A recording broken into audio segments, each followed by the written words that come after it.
You ever been driving late at night and the world just feels off, like the road stretches too far, the headlights don't reach as far as they should, and the air, it feels too still, too listening. If that ever happens to you, if you ever find yourself on an empty road and see a town that isn't on any map, don't stop. Whatever you do, just keep driving. I didn't know that. And now I don't sleep much anymore. Because when I do, I see the lights again. It started 2 months ago. I was driving back from my cousin's place. He lives out past the sticks, 3 hours outside the city. I left late thinking I'd make it home by midnight.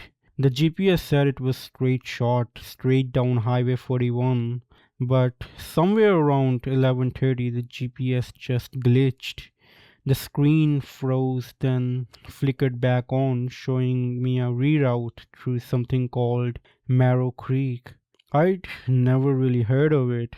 The weird thing was that it wasn't even that far, only 8 miles off the main road. I figured, fine, maybe it's a shortcut, but the turnoff wasn't on the GPS map, it was just a sign, faded metal, half burned in the weeds. Welcome to Marrow Creeks, where the night shines bright. I remember laughing a little. Cute, I said. Then I took the turn.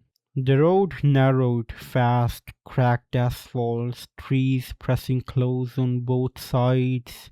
I swear the deeper I drove, the darker it got, like the forest itself was eating the light.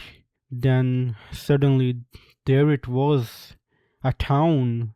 Neat little houses lined in the street, storefronts, a diner, even an old gas station with flickering neon sign.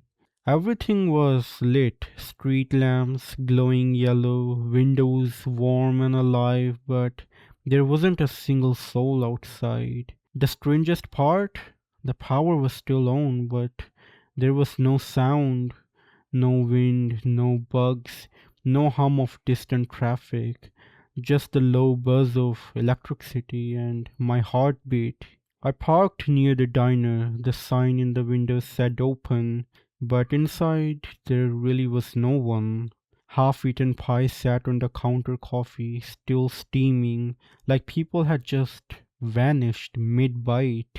I should have left right then, but curiosity is a dangerous thing. I stepped inside. It was warm, too warm. The air felt heavy, thick with something metallic. The clock on the wall ticked, but the hands weren't moving. Tick, tick, tick. I remember the sound, that endless ticking, because it was the only thing that kept me sane until I realized the sound wasn't coming from the clock at all. It was coming from under the floorboards. I froze. The ticks grew louder, sharper, like bones knocking together. And then, as suddenly as it started, it stopped. I bolted. When I got outside, I noticed something else. The moon. It was huge, hanging directly above the town, low and white, almost pulsing. And the light, it didn't look right. It wasn't silver, it was more like a pale blue, washing everything out. That's when I realized the shadows were moving on their own. They weren't following the light, they were crawling towards it. I ran back to my car, but the road I'd come from was gone. In its place was a row of houses, all identical, stretching endlessly in the distance. Each one had a single porch light on, and each porch had a single chair.